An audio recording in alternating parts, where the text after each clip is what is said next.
Bonsoir mes chers abonnés. Je suis devant ce petit écran encore pour vous expliquer la situation qui se passe en Guinée dans ces 2 derniers jours.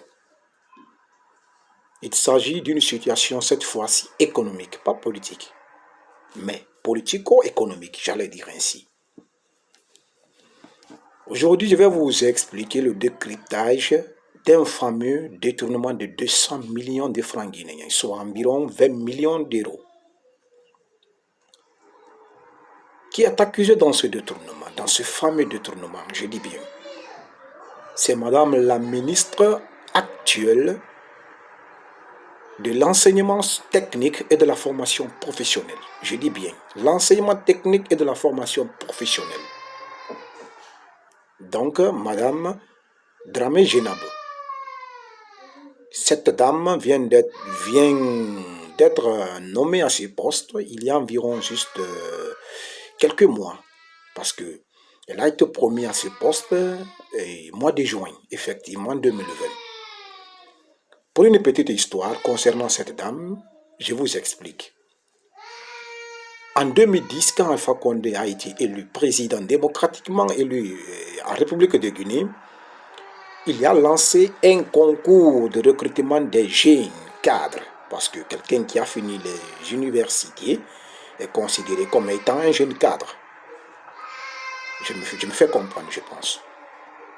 Dans ce concours, 518 personnes ont été retenues, composées de femmes et des hommes. Donc, dans les 518 personnes, ils étaient majoritairement des diplômés en économie. Ils ont été relégués au compte du ministère de l'économie pour leur ventilation dans les différents départements ministériels comme DAF. Entendez, directeur administratif des affaires financières, DAF. Cette dame fait partie de ces personnes-là qui ont été recrutées et retenues pour servir l'administration guinéenne en matière économique. Donc, passer de la parole à l'acte, en 2014, elle a occupé le DAF au ministère de la Santé. Donc, automatiquement, elle est devenue directrice administrative des affaires financières au ministère de la Santé. De 2014, je dis bien 2014, à partir de 2014. Parce que après le concours là, lui, il est parti en France pour aller étudier encore et revenir en 2014. Donc 2014, elle a commencé par le ministère de la Santé en tant qu'EDAF. Elle a servi ce ministère durant 4 bonnes années, je dis bien 4 bonnes années. Donc de 2014 à 2018. Ensuite, un autre décret, plutôt un autre arrêté, parce que ceux-ci ne sont pas nommés directement par le président, ils sont nommés par le ministre du budget. C'est un arrêté. Donc, elle a bénéficié un autre arrêté du ministre Mohamed Lamine Doumbouya à l'époque.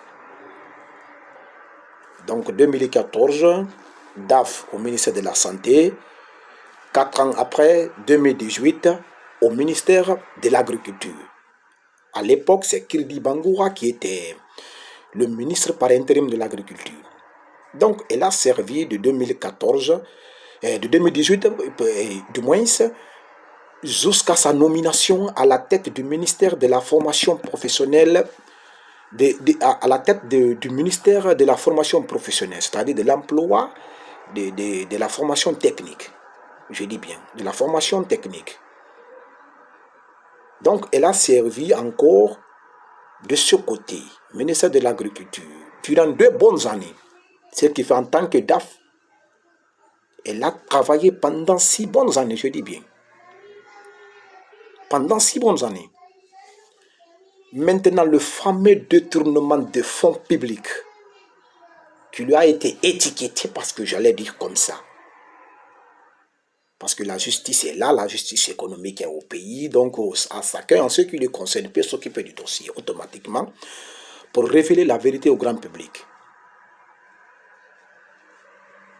Ce fameux détournement qui lui aurait été collé par un site renommé, un site sûr, crédible et confiant, qui s'appelle Guinée News, que cette dame aurait détourné 200 millions, soit environ 20 millions d'euros.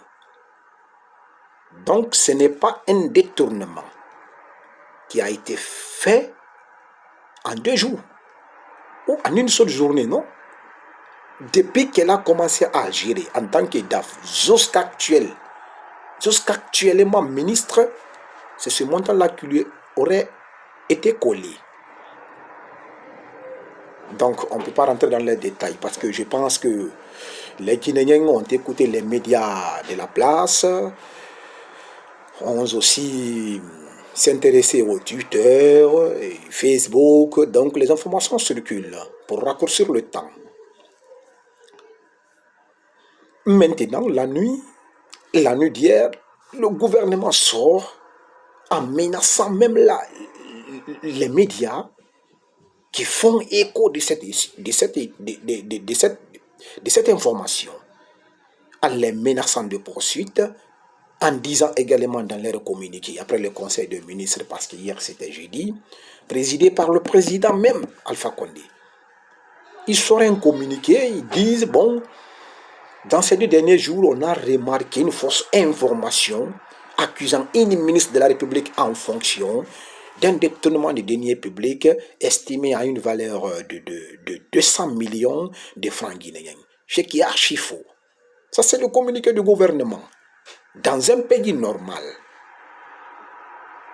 en Guinée, il n'y a pas la haute cour de justice qui est censée de juger les ministres de la République, même le président. À part de cette cour, il n'y a pas autre cour. Est-ce que vous me comprenez? Au lieu de dire, si c'était moi, le président de la République de Guinée, un membre de mon gouvernement est accusé de détournement, mais j'invite celui qui a déjà lancé la première information, parce que Guinée News a démantelé un à un comment les 200 millions-là ont été vidés dans la caisse de l'État. Comment ça s'est passé? Ils ont expliqué étape par étape, avec des montants à l'appui. Et dans leur reportage, ils n'ont pas utilisé le terme conditionnel. Ils ont tout mis à l'affirmatif. Dans le droit du journalisme tel que je le suis, on ne peut pas parler d'une information comme ça si on n'est pas rassuré. À 100%, je dis bien à 100%. C'est quand on est rassuré de l'information à 100% qu'on met tous les verbes à l'affirmatif.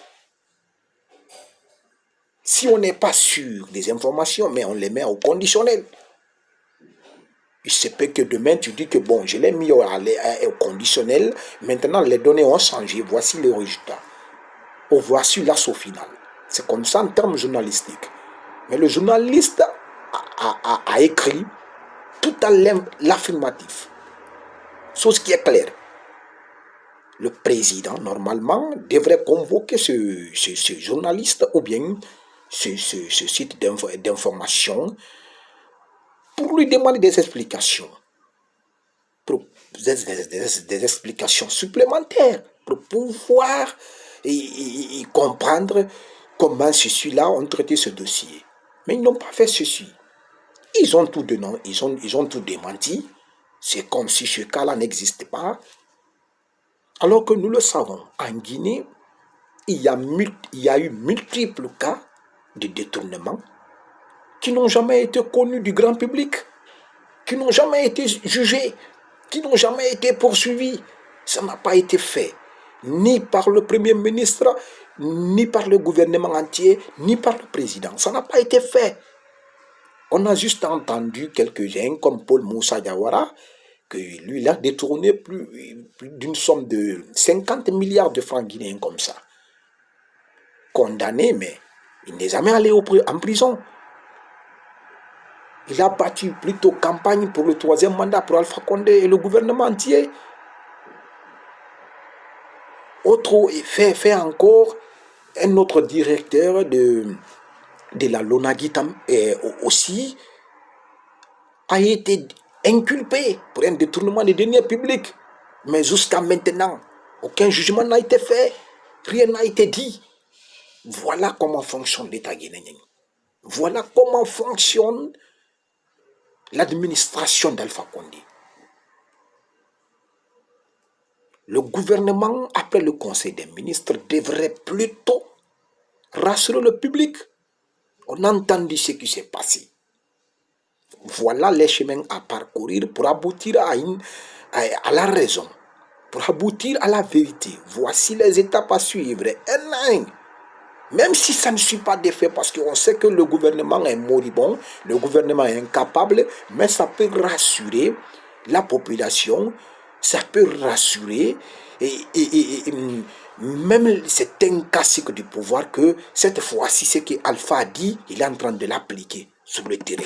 Parce qu'il a dit que ce mandat n'est pas dédié pour vider les caisses de l'État, que cette fois-ci, durant les 6 premières années, qu'il va lutter contre la corruption, contre le clientélisme, contre la gabegie financière dans l'administration, mais plutôt dans tout le pays. Il a promis. Le gouvernement devrait se penser à cette parole donnée aux gouvernés. Mais, après que Alpha Condé s'est vanté de lutter farouchement contre la corruption, un fameux cas vient d'être déclaré et puis ils disent, bon, c'est un communiqué qui n'est pas essentiel, qui n'est pas sceptique, qui n'est pas véridique. Et d'ailleurs, suivi de menaces à l'encontre des journalistes qui en parleront de plus. Voici comment le régime d'Alpha Condé gère le pays. Donc cela rassure que cela donne l'importance aux gens qui disent que Alpha Condé parle seulement, mais il n'applique pas ce qu'il lui dit. Il n'applique pas. Voilà un exemple. Je dis bien, hier je l'ai porté sur mon Facebook. Cette affaire-là, si c'est vrai ou faux, les Guinéens ne connaîtront jamais la vérité dans cette affaire. Ça c'est clair et je suis sûr là-dessus. Donc, Madame Jenab Dramé, l'argent qu'elle aurait détourné, je dis bien qu'elle aurait détourné, va servir à ses petites activités génératrices de revenus. Et puis ce n'est d'ailleurs pas elle seule qui va détourner tous les 200 millions. Non, c'est partagé. Le clan est connu. Parce que le site média, le site Guinée News a allé jusqu'à accuser l'actuel ministre du budget. Parce que c'est lui qui est ordonnancier de toutes les dépenses publiques. Donc, mes chers abonnés et autres qui me suivent ou qui me suivront après, je vous remercie d'avoir pris un peu de votre temps pour m'écouter. Merci et à la prochaine fois.